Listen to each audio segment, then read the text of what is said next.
Hello po, isa magpapalang umaga po. Ngayon po ay araw ng linggo po mga kabayan. Ako po ay tutungo po doon sa beach.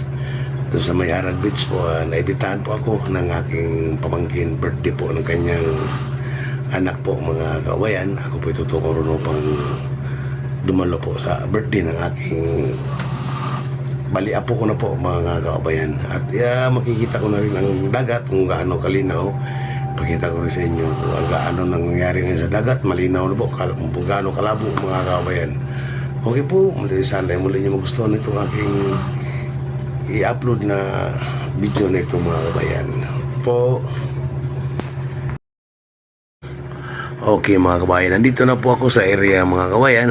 Ako po ay narito na at dito ako nadaan sa Makiti na daan na ito mga kabayan. Yan na yung aking mga pamangkin ngayon. Marami nang naghihintay sa akin dyan. Lalo na yung may birthday ngayon sa araw na ito mga kababayan.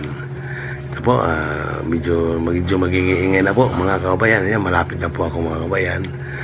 Sana ay magustuhan nyo po muli ang aking upload na video na ito mga kababayan ko. Mga katons, ito na po ako sa... ito na yung mga pamangkin ko. Kadami nila pala oh. Ayan. Nag-vlog! Amati! Wang koyog oy. Ngarong-nguruan mo dadang ka doon ra. Wang koyog. Wala tali mo. Oh sige, set out doy. Set out.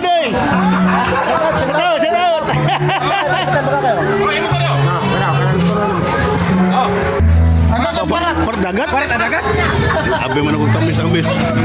Pagkakta tanong hati yun. Ano ka niya? Nasigiwat? Ha? Nasigiwat. Kau sa dito yun? Kaon sa dito. Ito mga kabayan, medyo bus out tayo mga kabayan dahil maingay, maraming nagkakantahan baka mag-copyright tayo mga kabayan. At itong video natin hindi natin gaano habain dahil hindi naman tayo makapagsalita o makapag-usap sa kanila dahil napakaingay po ng kantahan ng sounds po mga kabayan. Tayo po sigurado makopyright tayo ni Lolo po mga kabayan. Ito yung mga pagkain, marami rin pala mga kababayan. Mga kababayan, nakikita po natin yung kadagatan. Napakalabo po ng tubig dahil po nung gawa ng ulan at bagyo po mga kababayan.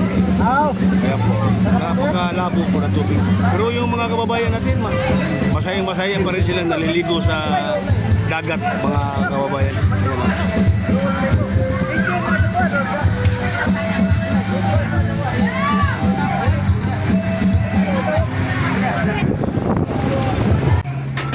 Ayan po mga kabayan, kitang-kita po natin kung gaano kalabo po yung tubig.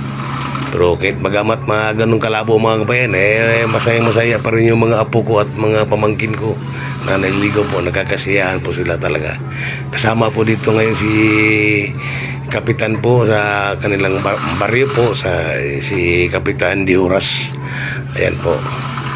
Alamat po, hanggang dito na lang po ating video mga kabayan. Sana ay muli niyo pong mapusuan ang aking munting video po mga kabayan. Hindi ko lang gaanong pahabaan dahil hindi ko naman sila makakausap ng mais dahil napakaingay po, napakaraming kumakanta mga kababayan. Bye bye po at ingat tayo lagi mga kababayan.